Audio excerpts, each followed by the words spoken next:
ছাত্ররা দল গঠন করবে, ফিনান্সিয়াল টাইমসকে অধ্যাপক ইউনূসের দেওয়া কথা। এই নিয়ে থাকতেছে বিস্তারিত প্রতিবেদনে। 4 মাসে 174টি সাম্প্রদায়িক সহিংসতা, 23 জনের মৃত্যু, ঐক্য পরিষদ। এ নিয়ে থাকতেছে বিস্তারিত প্রতিবেদনে। 7 কলেজের জন্য নতুন বিশ্ববিদ্যালয়ের নাম হতে পারে জুলাই 36 বিশ্ববিদ্যালয়। এ নিয়ে থাকতেছে বিস্তারিত প্রতিবেদনে। এবারে বিস্তারিত। ছাত্ররা দল গঠন করবে, ফিনান্সিয়াল টাইমসকে অধ্যাপক ইউনূস যা বলেছিলেন। ছাত্ররা দল গঠন করবে, এ লক্ষ্যে তারা দেশ জুড়ে লোকজনকে সংগঠিত করেছে। ফিনান্সিয়াল টাইমসকে এ কথা বলেছিলেন অন্তর্বর্তী সরকারের প্রধান উপদেষ্টা অধ্যাপক মোহাম্মদ ইউনূস।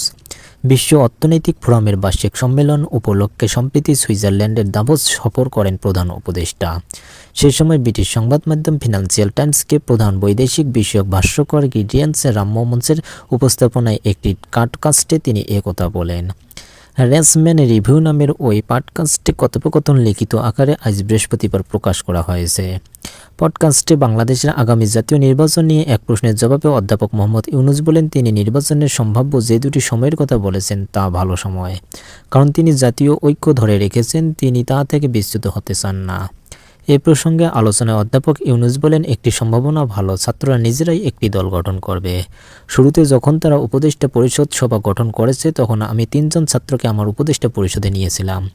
আমি বলেছিলাম যদি তারা দেশকে জীবন দিতে পারে তাহলে তারা উপদেষ্টা পরিষদে বসতে পারে এবং জীবন দেওয়ার জন্য কি করেছে সেই বিষয়ে সিদ্ধান্ত নিতে পারে। তারা ভালো কাজ করেছে। এখন ছাত্ররা বলেছে, কেন আপনি আপনারা আমাদের নিজস্ব দল গঠন করেন না, আমরা একটা সুযোগ নেব। তারা বলেছে, আপনার কোনো সুযোগ নেই, এমনকি সংসদে আপনার একটি আসনও থাকবে না। কেন? কারণ কেউ আপনাকে চেনে না। আমি তাদের বললাম, পুরো জাতি তাদেরকে চেনে, তারা যা করতে চায় সে বিষয়ে তাদেরকে একটা সুযোগ দেওয়া দরকার, সুতরাং তারা এটা করবে। অধ্যাপক মোহাম্মদ ইউনূস বলেন, দল গঠনের প্রক্রিয়ার মধ্যে হয়তো তারা বিচ্ছিন্ন হয়ে পড়বে। এটাও একটা বিপদ, কারণ রাজনীতি শুরু করলে সব ধরনের রাজনীতিবিদ তাদের সঙ্গে মিশে যাবে। তাই আমরা জানি না তারা আমাদের দেশের যে রাজনীতি তা থেকে নিজেদের দূরে রাখতে পারবে কি না। এই ধরনের সুযোগ আছে যা আমাদের নিতে হবে। তবে ছাত্ররা প্রস্তুত, তারা প্রচারণা চালাচ্ছে, তারা দেশ জুড়ে জনসংখ্যাকে সংগঠিত করছে। পডকাস্টে উপস্থিত এ পর্যায়ে প্রশ্ন করেন, ভারতীয়রা যেসব বিষয় বলেছে তার একটি বিষয় আপনার দৃষ্টি আকর্ষণ করতে চাই। তারা বলছে বাংলাদেশের অবস্থা খুবই নাজুক। অধ্যাপক ইউনূস হয়তো না ঠিক করতে পারে, কিন্তু সেখানে ইসলামিস্টরা বলেছে যারা দেশের নিয়ন্ত্রণ নিতে যাচ্ছে, এ বিষয়ে আপনি কি বলেন?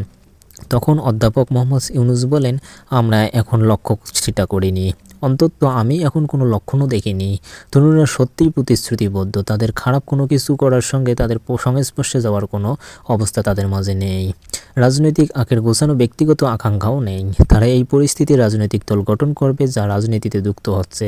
এটা দরকার, কারণ রক্ত দিয়ে তারা সেগুলো অর্জন করেছে, সেগুলো তাদেরকে রক্ষা করতে হবে। অন্যথায় সেগুলো সেই ব্যক্তি নিয়ে যাবে যারা বিগত প্রশাসন ও অন্যান্য মতো সব কিছুর পুনরাবৃত্তি করার সুযোগ খুঁজেছে। এটাই বাংলাদেশে আমাদের রাজনৈতিক পরিবেশ, সুতরাং তারা এটা রক্ষা করার চেষ্টা করছে। তাই আমি বলবো ছাত্রদের স্বচ্ছ অভিপ্রায় থাকবে। 4 মাসে 174টি সাম্প্রদায়িক সহিংসতা, 23 জনের মৃত্যু, ঐক্য পরিষদ।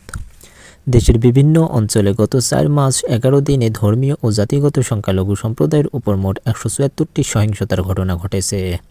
এর মধ্যে 23টি ঘটনা হত্যার আর নারী নির্যাতন ও ধর্ষণের ঘটনা 9টি। আজ বৃহস্পতিবার সকালে রাজধানীর জাতীয় প্রেস ক্লাবের সংবাদ সম্মেলনে এক প্রতিবেদনে এসব তথ্য তুলে ধরেছেন বাংলাদেশ হিন্দু বৌদ্ধ খ্রিস্টান ঐক্য পরিষদ। 2024 সালের 21 আগস্ট থেকে একই বছরের 31 ডিসেম্বর পর্যন্ত বিভিন্ন দৈনিক পত্রিকায় প্রকাশিত তথ্যের ভিত্তিতে তারা এই প্রতিবেদন তৈরি করেছে। বিরাজমান সাম্প্রদায়িক সহিংসতা ও বৈষম্যের বিরুদ্ধে শিরোনামের সংবাদ সম্মেলনটি হয়। সংবাদ সম্মেলনে লিখিত বক্তব্য পাঠ করেন হিন্দু বৌদ্ধ খ্রিস্টান ঐক্য পরিষদের ভারপ্রাপ্ত সাধারণ সম্পাদক মনীন্দ্র কুমার নাথ। তিনি বলেন, দেশের বিভিন্ন অঞ্চলে বিশেষ করে গ্রামীণ পর্যায়ে মোট 174টি সহিংসতার ঘটনা ঘটেছে, যার মধ্যে এমনও সহিংসতার ঘটনা রয়েছে যেখানে একই ঘটনায় একাধিক পরিবার আক্রান্ত ও ক্ষতিগ্রস্ত হয়েছে। লিখিত বক্তব্যে বলা হয়, হত্যা ও নারী নির্যাতন, ধর্ষণ, গণধর্ষণের ঘটনা ছাড়াও উপাসনালয়ে হামলা, ভাঙচুর, লুটপাট ও অগ্নিসংযোগের ঘটনা 64টি। কথিত ধর্ম অবমাননার অভিযোগে গ্রেপ্তার ও নির্যাতনের ঘটনা ঘটেছে 15টি। ঘরবাড়ি ও ব্যবসা প্রতিষ্ঠানে হামলা, ভাঙচুর, লুটপাট ও অগ্নিসংযোগের ঘটনা 38টি এবং জোরপূর্বক ঘরবাড়ি, জমি ও ব্যবসা প্রতিষ্ঠান দখলের ঘটনা ঘটেছে 25টি। প্রতিবেদনে উল্লেখিত তথ্যাদি সার্বিক ঘটনাবলীর আংশিক চিত্র বলে মনে করেছে ঐক্য পরিষদ। গণ অভ্যুত্থানের রাজনৈতিক পট পরিবর্তনকে কেন্দ্র করে গত 4 আগস্ট থেকে 20 আগস্ট সারা দেশে 2010টি সাম্প্রদায়িক সহিংসতার ঘটনা ঘটেছে বলে গত 29 সেপ্টেম্বর এক সংবাদ সম্মেলনে জানিয়েছিল হিন্দু, বৌদ্ধ, খ্রিস্টান ঐক্য পরিষদ। তারা ওই প্রতিবেদনের তথ্য সংগ্রহ করেছিল ঐক্য পরিষদের সারা দেশের শাখা সংগঠনগুলোর মাধ্যমে। এবার 21 আগস্ট থেকে 31 ডিসেম্বর পর্যন্ত সাম্প্রদায়িক সহিংসতার চিত্র তুলে ধরা হলো। আজকের লিখিত বক্তব্যে ঐক্য পরিষদ বলেছে, এবার মাঠ পর্যায় থেকে তারা সাংগঠনিকভাবে তথ্য সংগ্রহ করতে পারেনি, কারণ তাদের স্থানীয় নেতৃবৃন্দকে নানা ধরনের হুমকি দেওয়া হচ্ছে, তাদের উপর হামলা করা হচ্ছে, পাশাপাশি মিথ্যা মামলা মোকদ্দম তাদের উপর হেনস্থা করা হচ্ছে বলে তিনি জানান। 7 কলেজের জন্য নতুন বিশ্ববিদ্যালয়ের নাম হতে পারে জুলাই 36 বিশ্ববিদ্যালয়।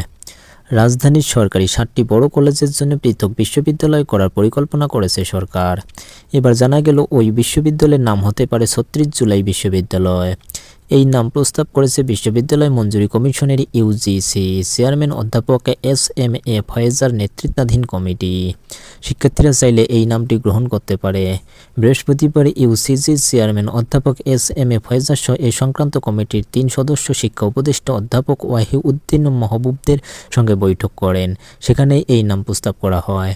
এই বিষয়ে ইউজিসির চেয়ারম্যান অধ্যাপক এস.এম.এ. ফয়েজ জানান, কয়েকটি নামের মধ্যে জুলাই 36 বিশ্ববিদ্যালয় নামটি তাদের বিশেষভাবে আকৃষ্ট করেছে। শিক্ষা উপদেষ্টাও এই নামের প্রশংসা করেছেন, তবে ছাত্ররা যেটা বলবে সেটাই চূড়ান্ত হবে। এই 7 সরকারি কলেজ হলো ঢাকা কলেজ, ইডেন মহিলা কলেজ, সরকারি শহীদ সোহরাওয়ার্দী কলেজ, কবি কাজী নজরুল কলেজ, বেগম বদরুন্নেছা সরকারি মহিলা কলেজ, সরকারি বাংলা কলেজ ও সরকারি তিতুমির কলেজ। এসব কলেজে শিক্ষার্থী প্রায় 2 লাখ, শিক্ষক 1000-এর বেশি। 7 কলেজের শিক্ষার্থীদের আন্দোলনের পরিপ্রেক্ষিতে গত সোমবার এই 7 কলেজকে আবারও ঢাকা বিশ্ববিদ্যালয় থেকে আলাদা করা হচ্ছে বলে জানিয়েছে বিশ্ববিদ্যালয় কর্তৃপক্ষ। বিশ্ববিদ্যালয় কর্তৃপক্ষ জানিয়েছে 2024-25 শিক্ষাবর্ষ থেকে এসব কলেজে ঢাকা বিশ্ববিদ্যালয়ের অধীনে শিক্ষার্থী ভর্তি করা হবে না। সরকারি এই 7টি বড় কলেজের জন্য পৃথক বিশ্ববিদ্যালয় করার পরিকল্পনা নিয়ে 7 কাজ করেছে সরকার। এর জন্য ইউজিসির মাধ্যমে একটি কমিটি কাজ করেছে। এই বিষয়ে প্রতিদিন বা নিত্যদিন হতে ইউজিসি এই 7 কলেজের শিক্ষার্থীদের সঙ্গে ধারাবাহিকভাবে বৈঠকও করেছে। এখন আজকে শিক্ষা উপদেষ্টার সঙ্গে বৈঠকে সম্ভাব্য নাম নিয়েও এই আলোচনা করেছে কমিটি।